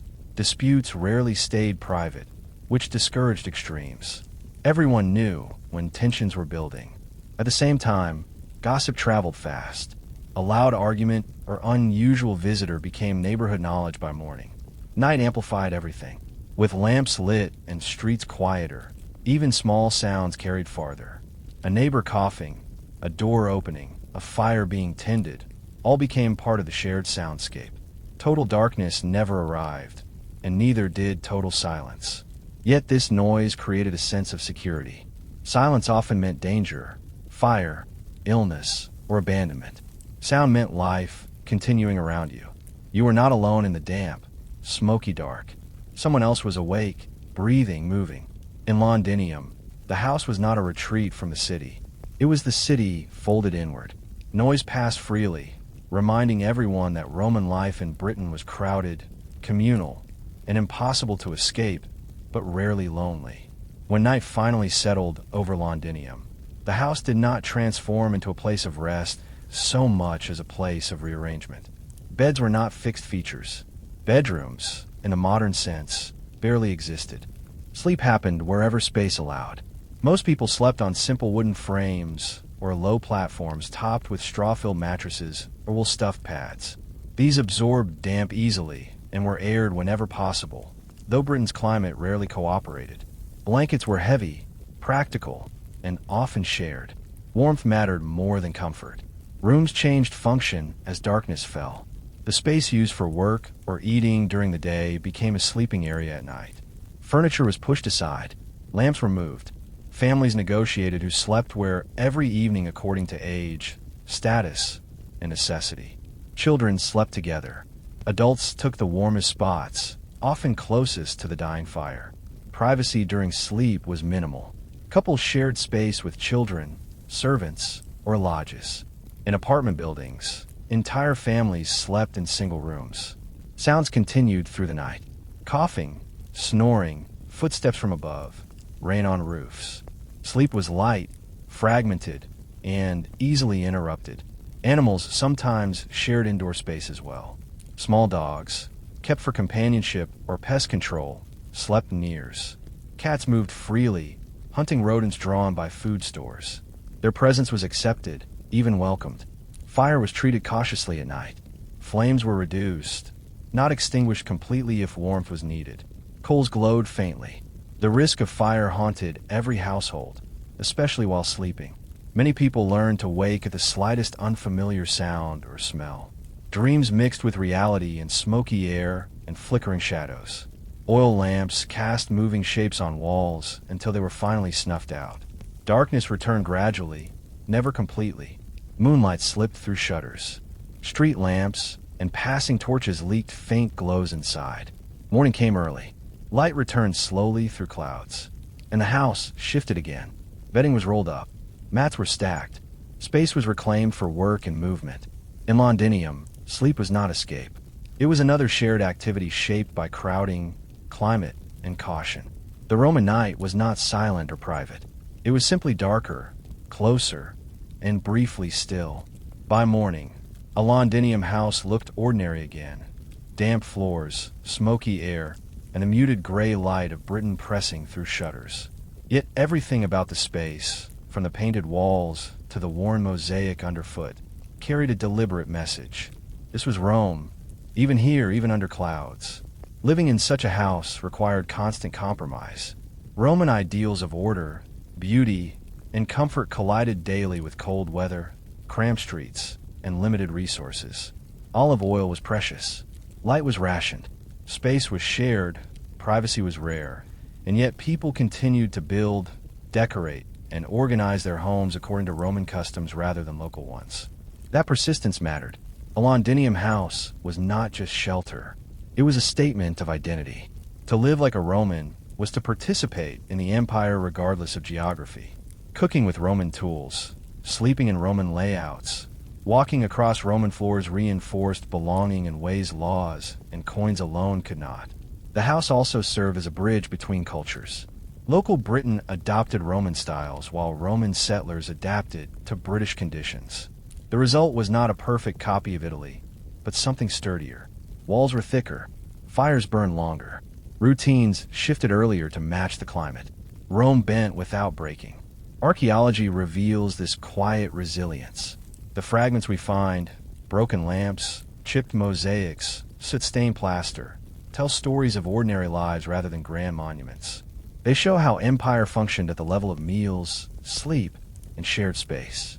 A Londinium house did not protect its occupants from rain, noise, or smoke very well. What it did offer was familiarity. In a distant province, familiarity was power. It made foreign land feel navigable, survivable, and eventually home. When residents stepped outside into muddy streets and gray skies, they carried that identity with them. And when they returned at night, lighting lamps and tending fires, they recreated Rome once more within wooden walls. In the end, Roman Londinium was not defined by its forum or its roads alone, but by thousands of small, smoky houses where people lived, adapted, and insisted quietly and daily that Rome belonged here too. Giudice was born into a society where childhood was not sheltered, softened, or delayed. Among the Aeni of eastern Britain, life began outdoors, surrounded by cattle, open fields, and people who measured wealth in animals rather than coins. A child did not grow up apart from adult life. She grew directly into it. The Iceni lived in scattered farmsteads rather than dense towns. Roundhouses clustered loosely, built of wood, lea, and thatch, their interiors smoky and shared. From infancy, Giudice would have known the rhythm of communal living. Voices overlapping, animals close by, fires always burning. Privacy was rare. Belonging was constant. Her family status mattered. The Aeni were not poor, and her household likely owned cattle, the true currency of the tribe. Herds defined power, security, and marriage prospects. Children learned early to recognize animals, protect them, and understand their value. Wealth was not abstract. It could wander off, fall sick, or be stolen. From a young age, Giudice would have been taught where she came from. Oral history mattered deeply among the Aeni. Elders recited lineages, past victories, old wrongs, and ancestral lands. These stories were not entertainment. They were instruction. They explained who belonged where, who owed loyalty to whom, and why outsiders were treated with suspicion. Women were not hidden from this knowledge. Any culture allowed women a visible role in property, ritual, and authority. Girls listened to the same stories as boys. They learned the same tribal pride. The idea that leadership might one day rest in female hands was not unthinkable. It already existed in memory. Roman presence hovered at the edges of this world. During Giudice's early childhood, Rome was not yet fully in control, but its influence was growing. Traders passed through. Rumors followed. Shiny goods, foreign coins, and unfamiliar laws began to appear. For Aeni families, this created tension. Curiosity mixed with unease. As a child, Giudice would not have understood politics, but she would have felt pressure. Adults spoke carefully. Elders watched roads more closely. Stories of the past grew sharper, more defensive. Identity mattered more when it felt threatened. Her childhood was not gentle, but it was grounding. She grew up knowing land, kin, and story before empire, before rebellion, before war. Long before she became a symbol, she was simply an Iceni girl raised to remember who she was and to never forget where she belonged. For an Iceni child, education did not happen in a separate place or at a set time. It happened everywhere, all at once. Giudice learned by watching, copying, and doing long before anyone thought to call it teaching. From early childhood, she would have been drawn into daily work. Not forced, but expected. Children followed adults into fields and pastures, absorbing routines through repetition. They learned how to walk among cattle without spooking them, how to recognize illness in an animal's posture, how to respect fences and boundaries that protected tribal wealth. Mistakes were corrected immediately. sometimes sharply. Survival allowed little room for indulgence. Girls learned the same foundational skills as boys. Herring, food preparation, and basic tool use were not gendered at a young age. Strength mattered, but so did awareness. Carrying water, gathering firewood, and tending fires trained endurance and discipline. Cold, rain, and mud were constant companions. Complaints changed nothing. The land itself was a teacher. Children learned which fields flooded, which paths stayed firm after rain, and which woods offered shelter or danger. These were not abstract lessons. Getting it wrong meant wet feet, lost animals, or worse. Budaka would have learned to read landscape the way others learned letters. Hunting and weapon familiarity began early, even for girls. While not every child became a warrior, everyone understood tools of defense. Slings, short spears, and shields were present in daily life, not locked away. Watching older warriors train left impressions. Movement, balance, and confidence were learned informally through imitation and play that edged into seriousness. Mothers played a central role in this education. Any women were not passive caretakers. They managed resources, negotiated within kin networks, and passed on practical knowledge. A girl learned not just how to survive, but how to stand her ground physically and socially. Roman influence crept into these lessons as well. Imported goods appeared in households. New tools and ornaments sparked curiosity. Adults discussed changing trade patterns and shifting power. Children listened, even when they pretended not to. By the time Budaka reached adolescence, her education was already complete in its essentials. She knew her land, her people, and her responsibilities. No classroom could have offered more. What remained was not learning how to live, but learning how to respond when that life came under threat. As Budaka grew, words shaped her as much as labor did. Among the Aini, history was not written. It was spoken, remembered, and repeated until it became part of the listener. Evenings around the fire were classrooms of a different kind where memory was trained and identity reinforced. Elders held authority not because of age alone, but because they remembered. They carried stories of ancestors, migrations, alliances, and betrayals. These accounts were recited carefully, often with ritual precision. Names mattered. Places mattered. Forgetting was dangerous because forgetting meant losing claim to land or honor. Budaka would have learned these stories early. She listened as adults named rivers and hills and explained why they mattered. Certain places were tied to victories or losses. Others marked burial grounds or sacred spaces. Knowing this geography of memory was part of belonging. A child who knew the stories knew where she stood. These oral traditions also defined enemies. Rome at first appeared as a distant force, powerful, strange, and not entirely hostile. Stories described other tribes who had resisted or cooperated with outsiders. The lessons were never simple. Pride was praised, but recklessness was warned against. Strength had to be paired with judgment. Women featured prominently in these narratives. Any history did not erase them. Stories included warrior women, wise negotiators, and fierce protectors of kin. This mattered. Budaka did not grow up hearing that power was reserved for men alone. She grew up hearing that leadership could take many forms and that courage was not limited by sex. Ritual reinforced memory. Seasonal gatherings, feasts, and ceremonies repeated the same stories year after year. Children learned when to be silent, when to respond, and when to watch closely. Participation mattered more than performance. These moments bound individuals to the group. Roman pressure intensified the importance of these traditions. As Roman laws, taxes, and military presence expanded, elders repeated their stories with sharper emphasis. Identity had to be defended verbally before it could be defended physically. Budaka absorbed all of this. She learned who her people were, not through instruction, but through immersion. The past was not distant. It lived in voices, gestures, and ritual. By the time she reached maturity, the stories were no longer lessons. They were part of her thinking. When later events demanded action, Budaka would not need to search for motivation. It had been spoken into her since childhood. Among the Aini, womanhood was not defined by silence or seclusion. Budaka grew up watching women who worked, argued, negotiated, and endured. Strength was visible and expected. Girls learned early that survival required more than obedience. It required resolve. Mothers were central figures in a sane life. They managed households, oversaw food stores, and protected family interests when men were away. Their authority was practical rather than symbolic. A mother's decisions shaped daily survival, and children learned quickly whose voice carried weight inside the home. Physical strength was not discouraged. Girls worked alongside adults, lifting, carrying, and enduring the same weather.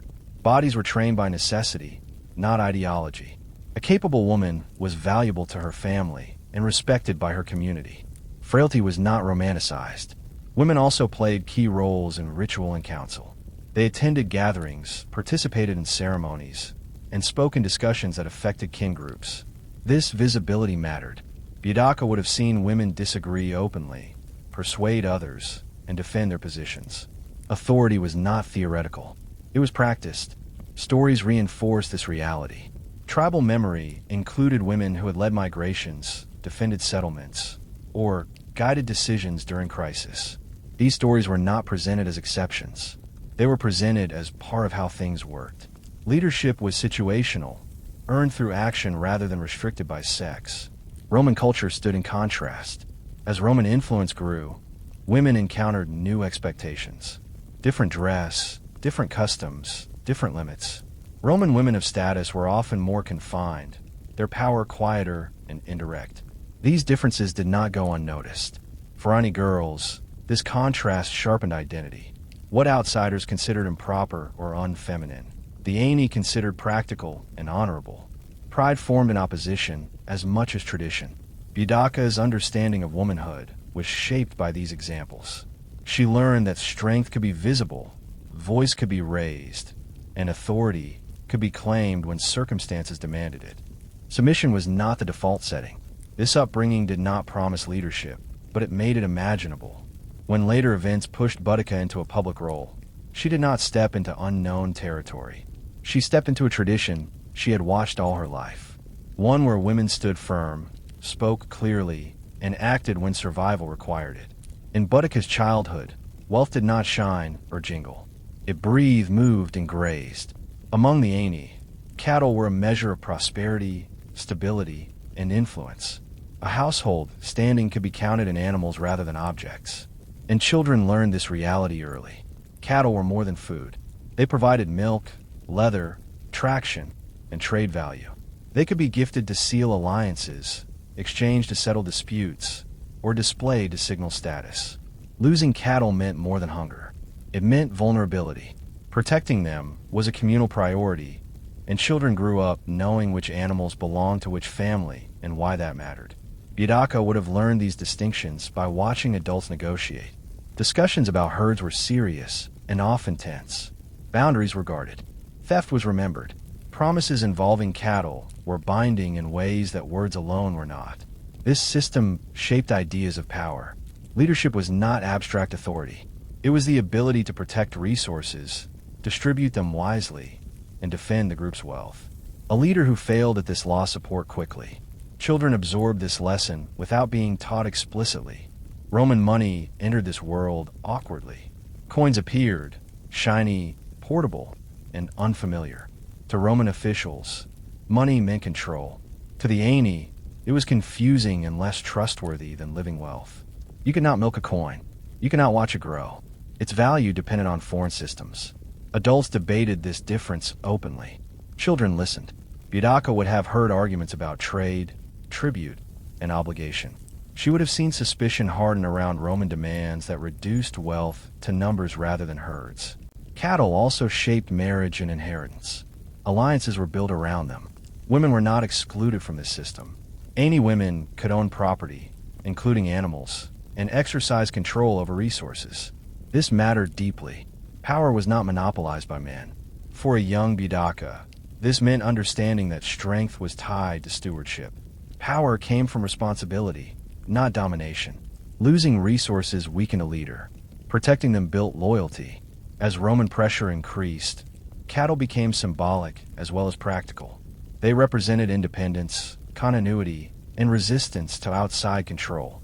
When Romans interfered with Iceni wealth, they interfered with identity. Boudicca's childhood understanding of power was shaped here among animals, agreements, and watchful eyes. Long before she confronted empire, she learned that authority came from safeguarding what sustained her people. As Boudica moved toward adolescence, Rome was no longer a distant rumor. It became a presence, visible, audible, and increasingly unavoidable. Roads cut through landscapes that once belonged solely to the tribes. Forts appeared where forests had stood. Roman soldiers passed through Iceni territory with an ease that unsettled everyone who watched them. For a child, this pressure was felt before it was understood. Adults spoke differently when Romans were nearby. Conversations lowered. Decisions took longer. Hospitality became cautious rather than open. Boudica would have sensed a shift immediately. The world felt tighter. Watched. Roman goods continued to circulate. Pottery, metalwork, wine vessels, and Samaini welcomed them. Trade brought advantages. Alliances offered temporary security. Others saw danger. Each object from Rome carried expectations. Obedience, tribute, acceptance of foreign authority. Nothing came freely. Children absorbed these tensions in fragments. A Roman soldier laughing near market. An elder scowling as taxes were discussed. A parent warning against wandering too far from home. Rome did not need to strike to be felt. Its presence alone reshaped behavior. The Iceni were officially a client kingdom during Boudica's youth, allowed to govern themselves under Roman oversight. On the surface, this meant peace. In practice, it meant uncertainty. Rules could change without warning. Roman officials replaced tribal customs with legal demands that ignored local traditions. For a young Boudica, this was formative. She grew up knowing that authority could arrive uninvited, speak confidently, and expect compliance. She learned that resistance did not always take the form of battle. Sometimes it took the form of stubborn adherence to old ways. Roman attitudes toward women were also visible. Female authority among the Aeni confused and unsettled Roman observers. This contrast sharpened cultural boundaries. What Rome dismissed as improper, the Aeni defended as tradition. Pressure created clarity. Identity became more important precisely because it was challenged. Language, dress, ritual, and memory hardened into markers of belonging. Boudica's generation did not inherit a relaxed culture. They inherited one under stress. By the time she reached adulthood, Rome was no longer just a force at the edge of her world. It was inside it, shaping choices and threatening autonomy. Boudica's childhood did not produce rebellion, but it prepared the ground for it. As Boudica entered adolescence, childhood ended without ceremony. There was no clear line between girlhood and adulthood, only increasing expectation. Strength, awareness, and self-control were no longer practiced in preparation. They were required. Adolescence among the Aeni was a period of observation as much as action. Young people were expected to watch how authority worked before claiming any of it themselves. Boudica would have paid close attention to gatherings where disputes were settled, alliances discussed, and Roman demands interpreted. She listened more than she spoke, learning who commanded respect and why. Reputation mattered deeply. A young woman's standing was shaped by reliability, composure, and kin loyalty. Loudness without purpose damaged credibility. Courage without judgment invited danger. Boudica learned to balance presence with restraint, a skill that would later define her leadership. Training continued informally. Physical endurance remained essential. Carrying loads, riding horses, and long hours outdoors were routine. Aeni women did not withdraw from these tasks as they aged. Strength remained part of identity. Adolescence was about refinement, not replacement. Marriage prospects entered the conversation during this period, not as romance, but as politics. Alliances were discussed openly. A young woman's lineage, character, and family resources mattered. Boudica would have been aware that her future carried weight beyond herself. Marriage was not submission. It was strategy. Roman involvement made these decisions heavier. Aligning with the wrong people could invite scrutiny or punishment. Aligning too closely with Rome could fracture tribal support. Adolescents grew up fast in this environment. Choices carried consequences that reached beyond the household. Boudica also learned the power of presence. Tall, confident, and composed, she would have stood out in gatherings. Physical stature mattered in a culture that valued visible strength. But presence alone was not enough. Authority had to be justified repeatedly through action and judgment. Watching Roman officials interact with Aeneid leaders sharpened her understanding of dominance. Rome spoke with certainty. It expected compliance. Yet, it relied on local leaders to enforce its will.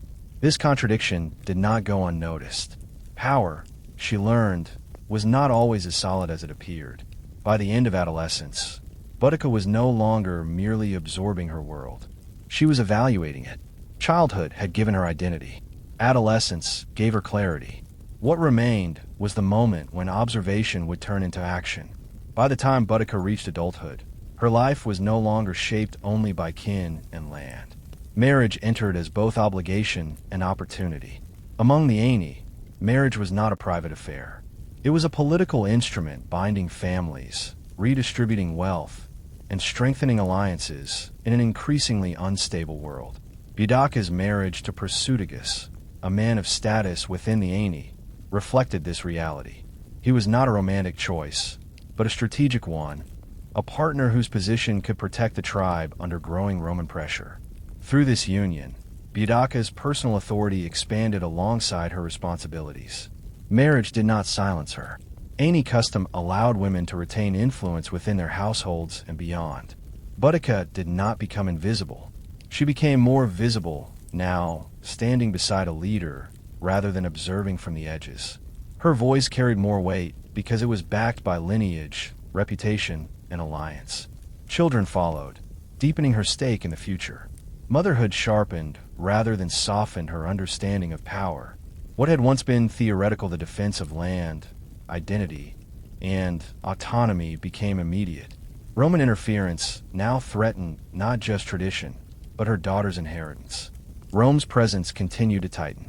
Client kingship offered a fragile peace dependent on Roman approval. Laws increasingly favored Roman creditors and officials. Aeneid autonomy narrowed with each agreement signed under pressure. Boudica watched these concessions accumulate. Domestic life reflected this tension. Roman goods filled homes, even as Roman authority strained relationships. Wealth existed alongside vulnerability. Security depended on Roman tolerance rather than tribal strength alone. This imbalance was dangerous, and Boudica knew it. Marriage placed her closer to decision-making, but it also revealed its limits. Rome allowed local leaders power only as long as they remained useful. Respect was conditional. Autonomy was temporary. For Boudica, the world narrowed. Childhood freedom gave way to responsibility. Choices carried greater risk. Every Roman demand tested patience. Every compromise chipped away at identity. This stage of life did not yet produce open resistance. It produced awareness. Boudica learned how fragile power could be when granted rather than claimed. The ground beneath her feet was no longer secure, and she could feel it shifting. By the time Boudica's childhood truly ended, the world she had grown up in no longer existed in the same form. The Aeneid land remained. The cattle still grazed. The stories were still told. But the balance had shifted. Rome was no longer at the edges. It stood over everything.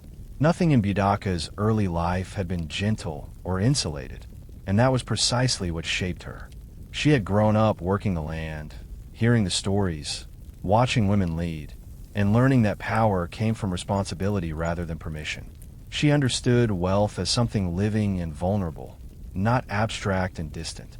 She had watched Roman authority press inward, testing the limits of Aeneid independence, one demand at a time. Her childhood did not teach her rebellion directly. It taught her identity. It taught her endurance. It taught her where authority truly came from, the trust of her people and the defense of what sustained them. When Rome eventually crossed lines that could not be negotiated away, Boudica did not need to invent resistance. She recognized it as necessary. Every lesson of her youth pointed toward that moment. The oral histories that emphasized honor and memory. The mothers who modeled strength and resolve. The cattle that symbolized autonomy. The Roman pressure that made compromise feel like erosion rather than peace. Boudica's later rebellion was not sudden or emotional in the way Roman writers portrayed it. It was rooted. It grew from a childhood spent watching power operate fairly and unfairly and understanding the difference. When her world finally broke, it did so along fault lines that had existed since her youth. Rome may have believed it was shaping a compliant province. Instead, it was shaping someone who knew exactly what was being taken away. Before the war cries, before the flames and the speeches, there was a girl raised among the Aeni. And that upbringing made everything that followed not only possible, but inevitable.